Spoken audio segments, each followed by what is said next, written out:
Hi there, this is my review of the SunPak DF3600U TTL flash. This particular unit is compatible with both Nikon and Canon digital cameras. Now, what is TTL? TTL means through the lens, and what that means is that the flash will take a reading at the scenery that you're looking at, and it's gonna pick up information, take that information and send it to your camera so they can communicate with each other, and that way the camera can set up proper exposure and flash power to get a nicely exposed photo. Now, one of the things that makes this particular unit really good is a combination of price and performance. I picked up this one at Walmart for around $17. It was clearance. I don't remember exactly the original price. I think it might have been maybe $50 or $60, but I was really happy that I got it because I was in need of a TTL flash, but I was on a budget, so it was nice finding this one. Now, one of the advantages that this particular flash has over other units of those around the same price range is that this one actually has a screen on the back right here, as you can see, and that's really useful because if you go online, you're gonna notice that there's a bunch of flashes out there that don't have a screen on the back. So you basically just press buttons without knowing exactly what you're doing because you don't see any changes in real time on the flash. You just press a button and kind of hope that's for the best. But in this quick review, we're gonna get into it so that I can give you guys an idea how it performs and some of the special features that come with the flash. So stay tuned. One of my favorite things about this particular flash, like I told you guys prior, is the LCD on the back. It's really useful. Now let's turn on the flash so that you see how it works. This is the on button. You have to press it and hold it for maybe about a second and a half. It charges and now it's good to go. Here you have the mode button function, and this is to test out the flash. Let's see if you can see it. Not sure if you, there you go. Okay, so right now the flash is in TTL mode,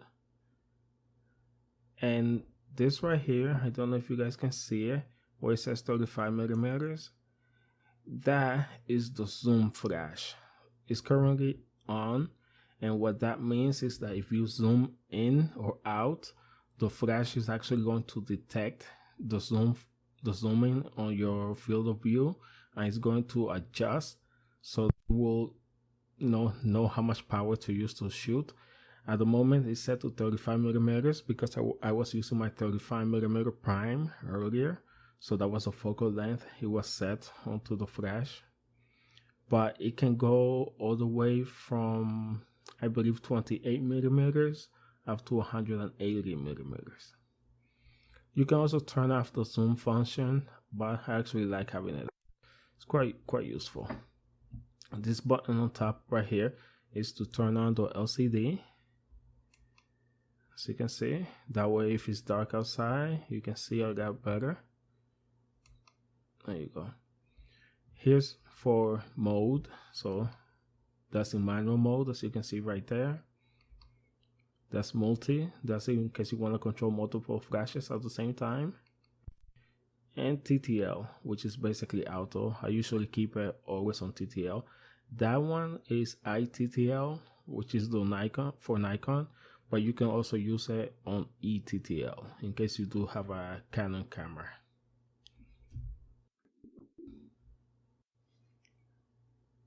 Some of the other features that come with the flash are quite nice. For example, the head, you can tilt and pan it, so as you can see, you can go all the way 180 degrees on it, And part of the reason why this is really useful is because sometimes you might want to take a photo and you don't want to shoot the flash directly at the person. So what you do is you either aim the flash up and bounce it off of the ceiling, depending on the ceiling you have, or you tilt it back and bounce it off the wall behind you, and that way you don't have to shoot right on the person's faces.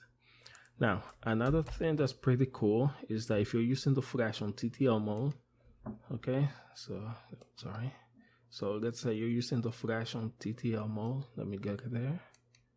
Sorry. Okay, and let's say maybe the photo came out a bit too bright, you're not a big fan, or maybe even a bit too dark. One thing you can do is increase the exposure a little bit. So you can do all the way up to 3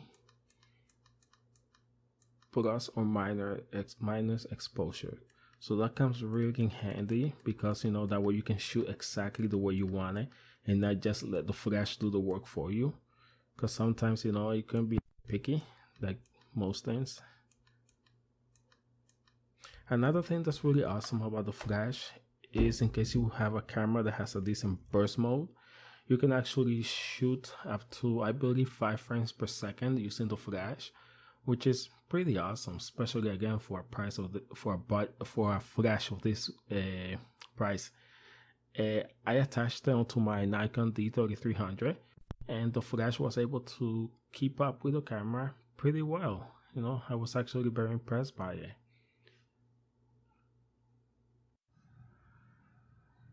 One feature I almost forgot to mention is the slave feature.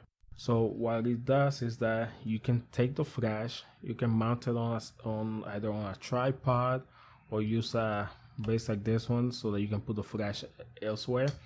And whenever the built-in flash on your camera fires, or even a secondary TTL flash, the unit is going to see the flash happens and it will trigger a secondary flash here.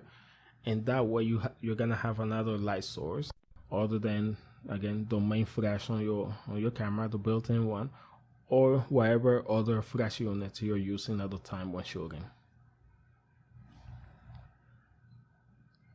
My final thoughts: personally, I think it's a really good flash, especially based on how much you pay for it. I mean, let's face it, we're not gonna compare it to an Nikon Speedlight. That being said, the performance, it's just amazing. I haven't had any problems with it whatsoever, especially again given how much I pay for it. Battery life seems decent. I believe I've taken maybe 90 flashes with it so far. I did receive a warning earlier today, and ever since I'm pretty sure I've taken at least 20-30 more flashes, and it's still running perfectly fine. I haven't had any issues whatsoever. The unit itself is decently built, so don't believe that just because you're buying something that's kind of cheap price-wise, it's gonna be, a piece of junk. It's actually very nice. I do think that anybody who's in need of a speedlight, definitely give this one a try. Now, anybody out there who might be a professional, you might want to get something like that better. But for amateur photographers like myself, this particular flash gets the job done. I've taken really, really nice photos with it so far, and I couldn't be happier, So I hope you guys enjoyed the review. Take care. If you have any questions, let me know, and I'll try to reply back as soon as possible. Thank you for watching, and have a nice day.